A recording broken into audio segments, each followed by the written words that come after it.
So I get a question all the time. It feels like it is one of the most asked questions that I get.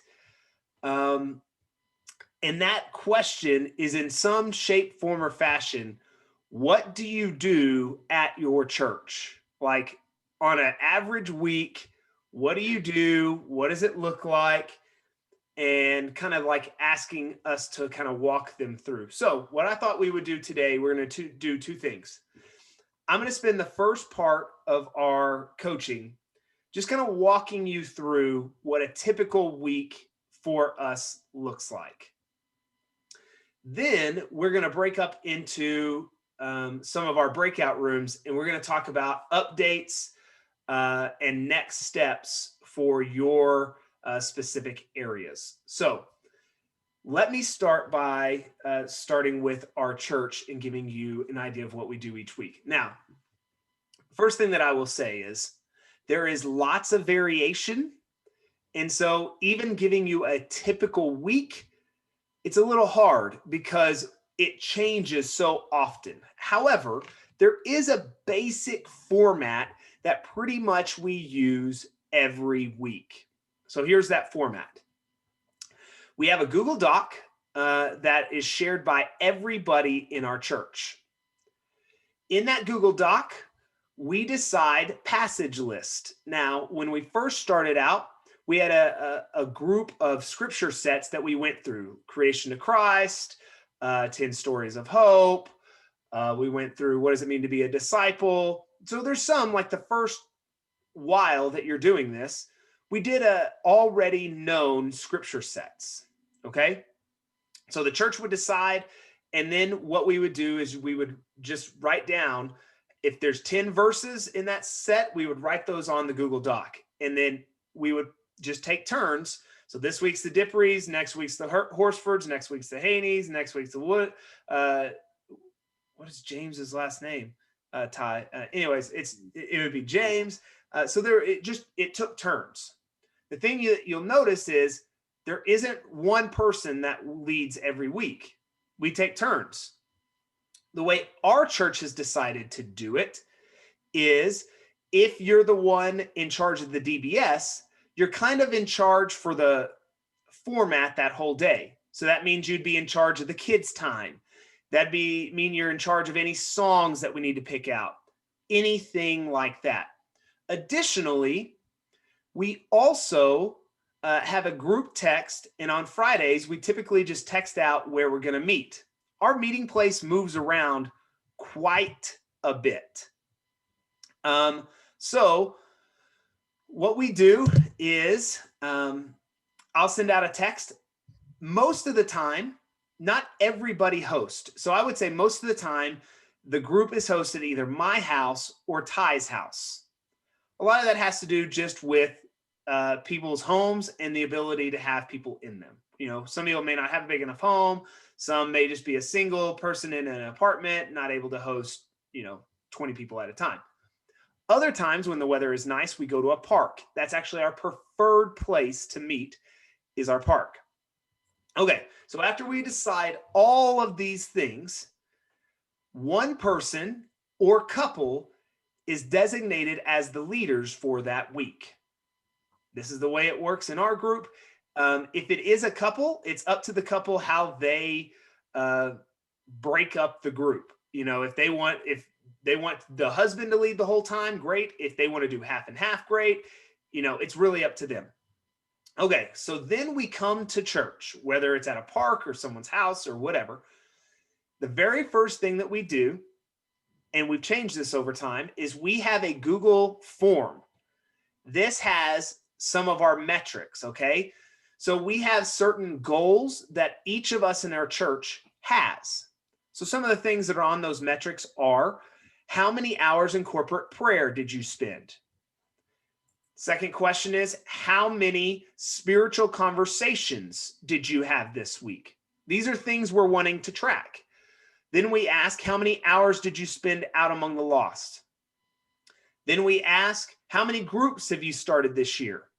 Then we ask how many groups are active, right? Because sometimes you start groups and they don't always continue. Anyways, so we track all these things. the very first thing that we do is I sit down, I send them that link in a text message, and everybody, while we're all sitting there, we fill it out together. I know that sounds like inefficient. You're like, hey, why don't you send that out beforehand? The reason we don't do that is because we found that nobody filled it out. So if you sent it while everybody was in the meeting, you said, hey, we're going to do this it doesn't take very long at all. So you have everybody do it. Then what I'll do is I will share the stats from last week. So the numbers that we entered last week, I'll say, hey, last week we met our prayer goal. Awesome. Way to go. And James was a prayer. He just killed it this week. He had 10 hours of prayer, even though his goal was 4. So way to go, James. So you'll do celebrations. One of the things that I've learned is I don't really talk much about individuals not meeting their goals. This for us is something of a cultural thing. It'll be different in every culture. But for us, I don't talk about the people that, like if someone has a goal of 4 hours of prayer and they didn't get any prayer, I don't say, hey, Ty, you need to do better at prayer. Instead, what I would say is, hey, we didn't hit our prayer goal. Let's really work on this week. Do we need to do anything to bring that number up, especially if it's been several weeks? So what I do is I try to highlight the good, right? You highlight the behaviors that you really want to celebrate. And you almost just don't say anything on things that just aren't hitting the bar, because everybody knows it. Okay, so it's very, very apparent. Like if your group is not hitting your numbers, people will be honest and say, yeah, I'm sorry, I haven't been doing well. So that's what we do with metrics.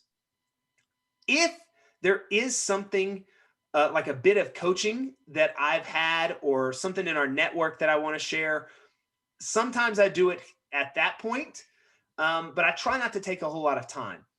Most of the time, I try to share the coaching actually in our prayer time. I found that it's easier that we can pray for things that way. So that's what we do there.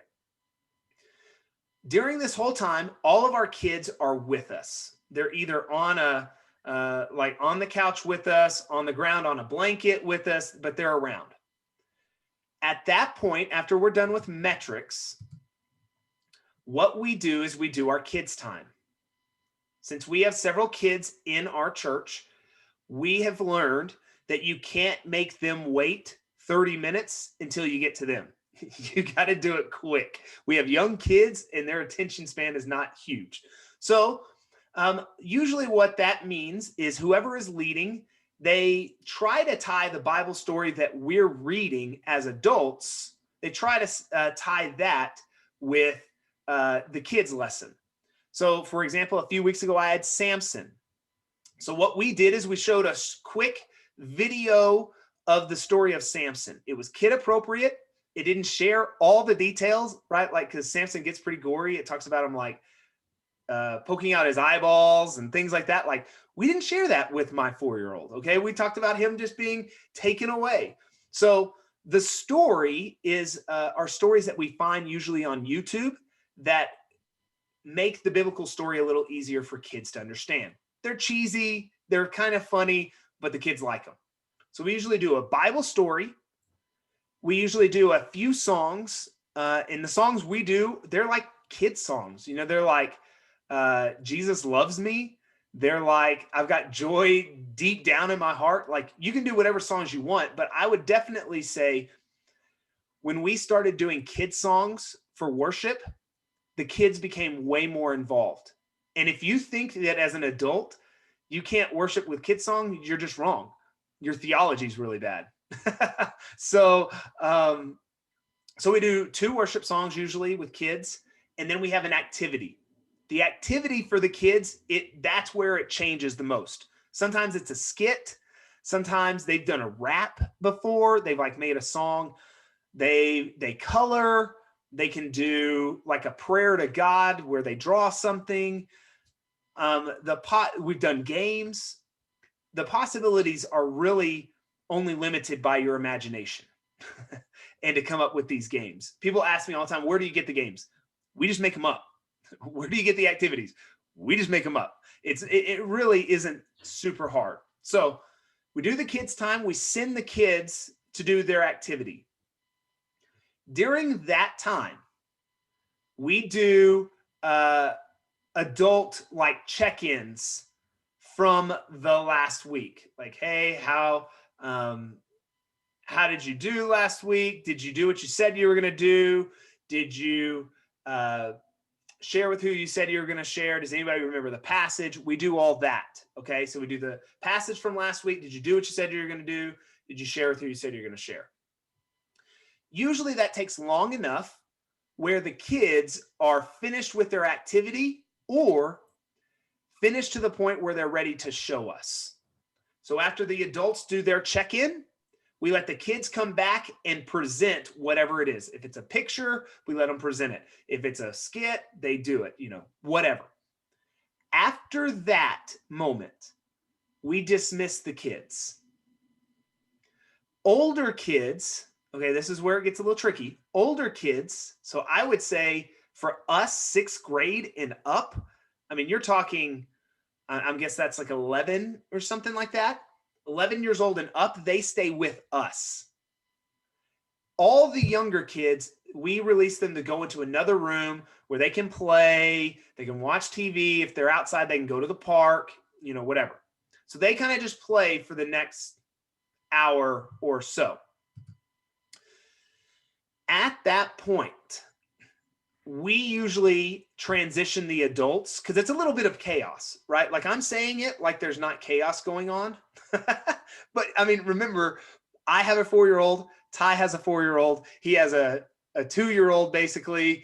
I mean, it's just, there's some chaos going on. It's not this smooth transition. So a lot of times what we'll do is we'll do a worship song to try to like get us back focused. Because you have to kind of go get the kids settled and then you come back. So we'll do a worship song. At that point, we'll read the passage. Now, sometimes we don't read a new passage because we weren't obedient. And if there wasn't at least 50% obedience with both our do and share, we repeat.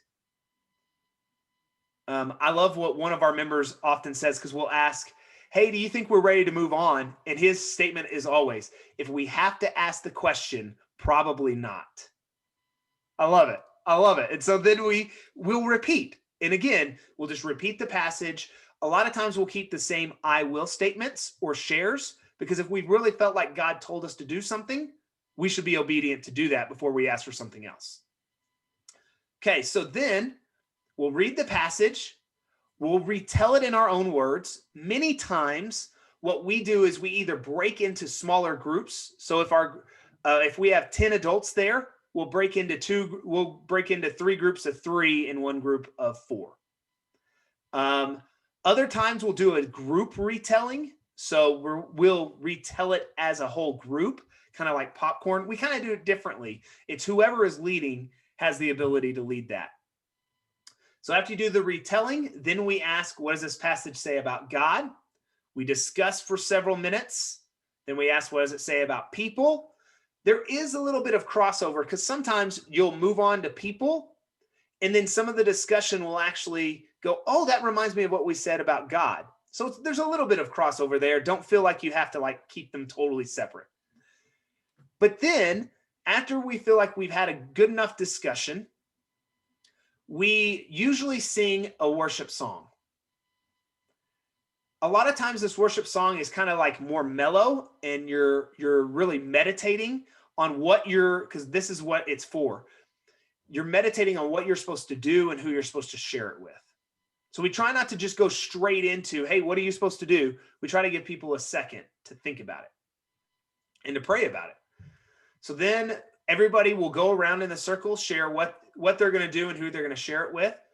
There are times that people are like, hey, I'm not sure what I'm going to do.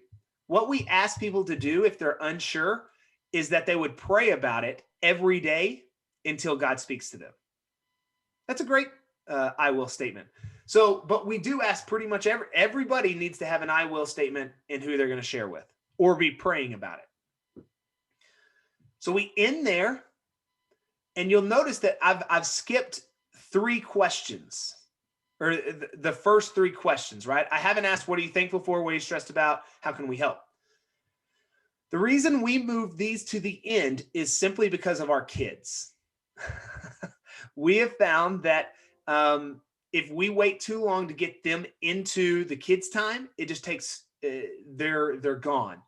Additionally, if there is like a meltdown and we have to end church early, which happens, look, they're 4, right? Like, I mean, you're going to have some level of like flexibility here. We would rather do the thankful and stress and prayer through text message or prayer that night rather than just skip, what does it say about God and what should I do and what should I share?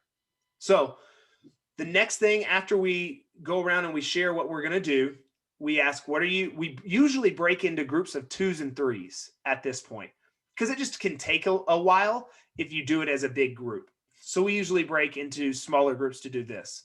So we ask, what are you thankful for? Everybody will say that. What are you stressed about? We usually use the word, what are you challenged by? We've just found that it works better in our context. What are you challenged by? Everybody shares, and then we'll pray for each other. At that point, we may have one more song at the very end. If we do have a song, we usually bring the kids back with us and we end it that way. Other times, we just simply end it with prayer and we stop. There are definitely changes and variations that happen, but that is, in a nutshell, what it looks like for us pretty much every week. This process takes anywhere from an hour and a half to 2 hours for us. So you can see there's some time built in where we're getting kids situated and we're doing different things. So it doesn't flow seamlessly. There's lots of space in here. Now, one thing that we do sometimes, and a lot of churches do, is they'll have a meal together before. We do that sometimes. Like I said, it just is a variation. If we do that, then we know we probably need to talk while we're having breakfast. We need to talk about what we're thankful for and what we're stressed about, because it's gonna take up a little more time. But that is, in a nutshell, what we do